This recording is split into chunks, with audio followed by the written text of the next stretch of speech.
вранья СМИ, произвола чиновников, беспредела полиции.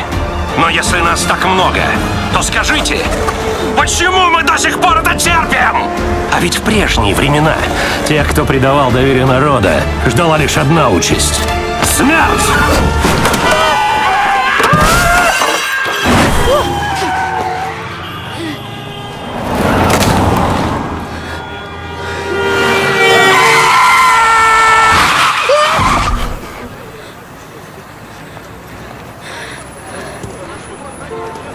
Боже мой!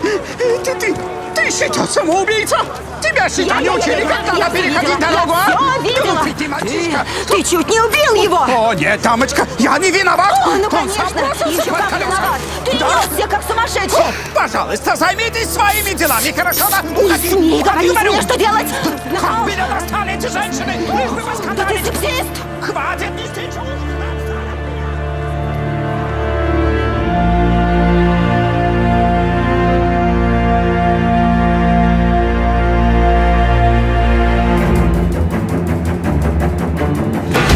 Раньше тех, кто злоупотреблял властью, безжалостно казнили. Макс, это ты? А какое самое страшное наказание ждет этих людей сейчас?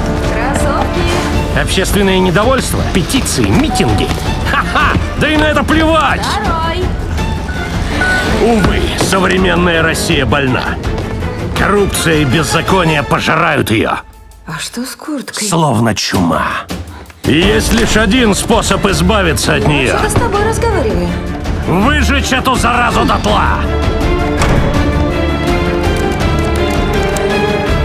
Я готов спасти свою страну. А вы? Сегодня, ровно в 9 вечера, выпустите бумажный самолетик из своего окна. Пусть все увидят! Нас много, и мы хотим перемен.